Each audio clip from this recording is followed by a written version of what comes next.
Rasulullah itu rak saya ini tiang niku mawon disisipi tiang munafik karena ndak ada cerita pendapat itu memuaskan semua nopo pihak. Rasulullah rak kesayangane pangeran niku pun ndak bisa memuaskan semua orang sehingga orang yang kecewa ya jadi munafik. Pemenang terima kiai, terima presiden, terima kapolri, terima pangam, nggak bisa apapun konsepnya itu nggak bisa. Mesti ada yang setuju pendekatan ekstremis itu persuasif. Sing sitok harus tegas. Kalau nggak tegas nggak bisa membasmi akar-akarnya. Sing jari persuasif. Nak tegas mereka dendam malah kacau negara.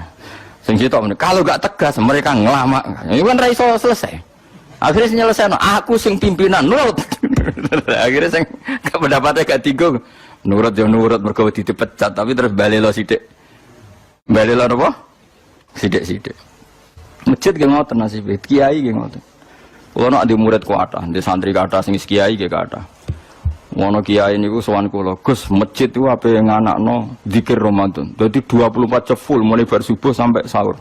Saking semangat ibadah Ramadan. Terus ibadah ning dia muni takok. Ya teng masjid, Gus. Dadi masjid itu ben makmur, terbaik masjid makmur. Tak omongi. Lah apa ngarit ora ibadah. Apa dadi satpam mergawe iku gak ibadah. Apa nyupir angkot golek nafkah ibadah. Kiai kok goblok kira karuan aja muni ngono. Astagfirullah, itu urusan iku, Gus. Ya urusannya udah kayak takmir, jadi ben keren. Pas kayak takmir masjid rame, berarti sing nama baiknya kan kuwe. Nak pengiran rabuto iku, pengiran kepinginnya seorang bapak golek nafkah. Anake kepinginnya sekolah ya satpam teko, ora teko alasane itikaf. Kepinginnya pengiran ya bis sing tetep jalan, jadi wong sing nyetop iku ana bis aja kok mandek mergo itikaf ayo mending. Kecewa lho. Supaya aku piye dicapai dukung. Padahal gue yo nyucup ya hormat tapi tetap gremeng mergo idenya enggak keturutan. Ya gue yang ngerti rai-rai ngono wis biasa wae cara gue biasa. Tapi sesuai sadar deh. Bareng ngajak wong ora gelem akhirnya sadar. Jebule ngadul jeneng nganggo sembang kula wis suwi wong luwih ngadul aku timbang kowe. Lah bento tapi ngandel kowe. Wong aliran sesat ta. Ya masjid itu anggere sono salat jamaah iku ya wis rame cara pangeran. Ora perlu rame banget. Nak rame banget terus bakal pentol leren, satpam leren, supir angkot leren. Iku jek sepele. Dokter leren. Wong ape lara.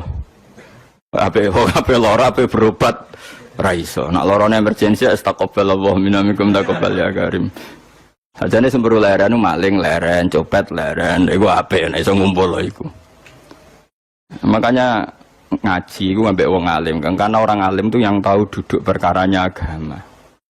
Seorang lagi yang tahu duduk perkaranya agama. Nabi itu kalau ngendikan itu sampai sahabat itu nggak bisa menampung. Kadang menyebut kebaikan satu majelis sampai 63 sampai 70. Misalnya Nabi ngendikan al imanu bid'un wasituna bid'ah. Iman itu ada 63. Terus nyebut terus. Pertama ngendikan a'la la ilaha illallah, tertinggi adalah kalimat tauhid. Wa adnaha imatatul adza anit thariq, terendah adalah menyingkirkan hal-hal yang mengganggu tiang apa? Mukmin atau mengganggu jalan.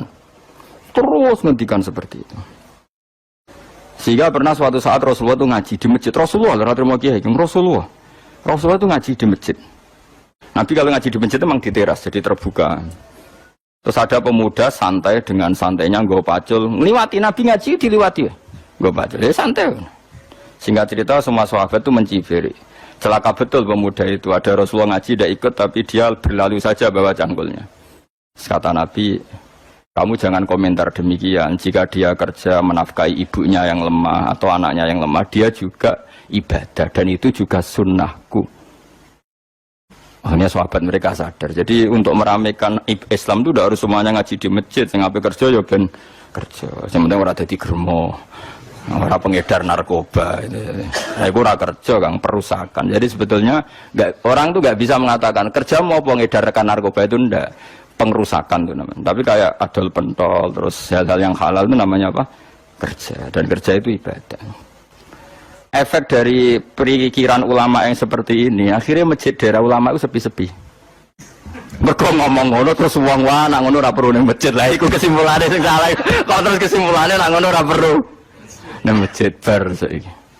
Maksudnya orang ngono sing di aktivitas nggih monggo. Nek sing ada aktivitas timbang turu ning omah kene aduk ibadah ning masjid aja aduk turu ning masjid. Nah, akhirnya daerah-daerah tertentu yang akeh ulama mesti masjidnya sepi, tak jamin. Jajal gitu loh nih Rembang. Oh, tambah sepi. Karena ulama cara berpikir, jauh kerja ya, ibadah ngernet ya, ibadah mulang ya ibadah. Akhirnya mau masjid pas tarawih. Iku yang golek sing cepet. Tapi kunane kuno, Nabi sekalipun itu yang namanya orang yang mendengar, tetap ada yang menolak. Konsep perang di luar kota itu kan secara teori militer itu rasional. Bikin kontak ya rasional. Tapi orang yang berpendapat tadi, ya Rasulullah kita di rumah saja, itu ya gelo. Kayak tadi, orang yang ingin memakmurkan masjid kemudian, kan saya seperti itu ya gelo.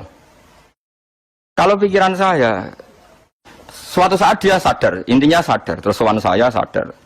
Karena ya muridnya ada murid beda angkatan ya, dia semi-semi teman sama saya. Tak omongin ini, cong, kowe nak pancen seneng masjid tenan, masjid itu juga jadi problem bagi umat. Misalnya gini, ojo sampai, kenapa orang nyupir angkot demi nak mirno masjid, kenapa orang tugas satpam demi makmurno masjid. Berarti masjid ini menjadi problem penghalang dari sistem sosial ekonomi. Kowe seneng masjid darani problem, kowe seneng masjid dianggap kambing hitam. Ya sudah, sholat jamaah saja, sholat jamaah di masjid. Terus yang nganggur-nganggur ya ke masjid. Tapi kalau yang sibuk ya monggo, asal itu halal ya ibadah. Ketika Nabi setiap aktivitas muslim asal halal itu apa? Ibadah.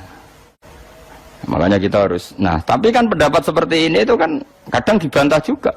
Tapi ki Ramadan Gus tahun pisah, nosok ngejinar rasa setuju. Tak bukti kalau dia hadun nafsi tak tes. Ya wis aku setuju, syaratnya ketuane takmir ra kowe. Jadi masjid rame pas kowe ra ketua takmir. Isen dene karena dia ingin punya prestasi. Berarti sawang wow pas dene ketua takmir hadun nafsi enggak? Hadun nafsi pasti dia itu cari. Ya jajal pengajian sing gede-gede. Mergo pengurus takmire kok pengen pas era dene tau pengajian geden. Pas gak pengurus takmir terus ana pengajian geden. Lah opo rame-rame bareng. Padahal orangnya sama.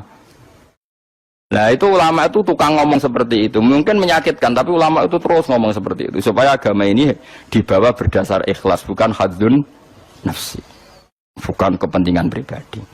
Tapi tentu ulama tetap ngomong, iktikaf ya sunat, baik, kerja ya baik, amal lainnya asal baik ya baik. Ngomong gitu terus. Tapi kan mangkal loh akhir ulama. Karena bagi pengurus masjid, baik itu pas Ramadan ya masjidnya rame. Bagi yayasan yatim piatu amal apik ya dikekno yayasan yatim piatu. Bagi KBIH, bagi travel amal apik ya umroh. Ya ora. Beli tenan kula raguyan. Mana mungkin travel umroh dalil kowe nek duwe dhuwit luwih kekno cah yatim kekno masjid gak payu travel. Tapi dalile al umroh ilal umroh kafaratun lima bainahuma. Umroh itu yang mengkafaroi dosa. Jadi dan itu kersane Allah, orang macam-macam pikirannya kersane Allah dan baik-baik saja. Dunia diokal-akali itu ya baik-baik saja. Allah ya tenang aja tetap sugih. Cuma ulama harus ngomong seperti saya. Jadi karena keterbatasan manusia sehingga yayasan yatim piatu mesti ngomong seakan-akan ibadah terbaik yang nyumbang yatim piatu. Nanti yang di travel ibadah terbaik ya sowan Nabi umroh. Nanti sing jamaah thariqah ya ibadah terbaik itu thariqah. Semua dan itu semuanya baik gak masalah, kita ada. Tidak masalah. Tapi kalau memaksa orang lain harus seperti itu dan mengkerdilkan kebenaran hanya surahnya gambarannya seperti itu, kita sebagai ulama harus melawan. Karena Nabi dawuh kebaikan itu sekian jumlahnya. Terus Nabi menyebut di satu majelis itu 60. Sampai yang di antara yang disebut itu nganti ana sing jorok. Wa fi buti ahadikum sedekah. Kowe ngeloni bojomu iku sedekah. Sampai sahabat takok, "Ya Rasulullah, masa urusan gitu ibadah?"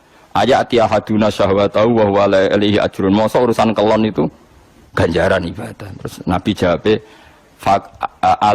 kata Nabi, faqih falawadu'a fi haramin akana alaihi wisrun. Kalau andikan dia meletakkan mental seksnya atau aktivitas seksnya di luar yang halal, apakah itu tidak dosa?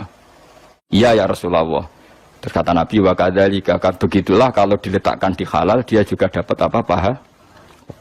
Terakhir Nabi ngendikan takufu syarraka anin nas fa innaha shadaqatun minka ala nafsik.